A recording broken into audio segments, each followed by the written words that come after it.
গেল রে শেষ ভজনে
সচিরন্তন গৌর আমার যিনি যশোদানন্দন কৃষ্ণ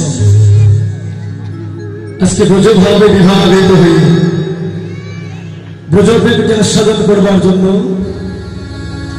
ভগবান শ্রীরাম নবদ্বীপে মাটিতে এসেছে। কোটি কোটি কোটির জীব, কোটি কোটি সাধক সাধিকা, কোটি কোটি জনম সাধনা করেও যেহানে বৃঞ্চি মাত্র ধন এই কবির আরাধ্য দেবতা।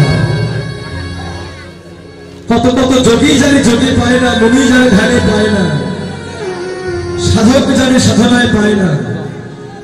এহেন বৃঞ্চি মাত্র ধন যিনি কিনা এই কলিযুগকে উদ্ধার করতে নিয়ে এলে এক নিগম কল্পতরুর ফল।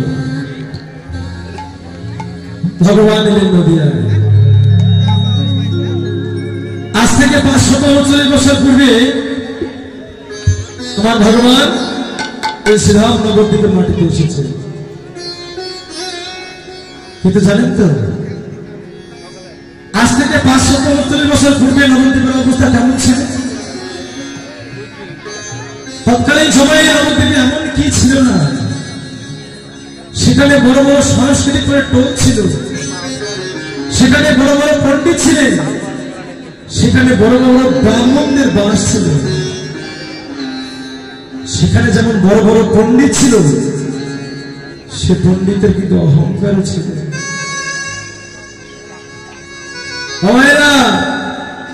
তৎকালীন যুগের কিছু কিছু ব্রাহ্মণ সমাজ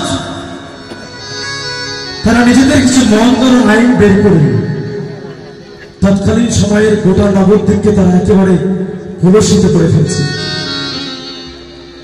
যেমন ধরুন নিচু বর্ণের কোনো মানুষ তাকে যদি দেখত কিংবা ভুল করে ছায়া পর্যন্ত বাড়িয়ে যেত, সঙ্গে সঙ্গে স্নান করে তাদের পবিত্রতা রক্ষা করতে হতো।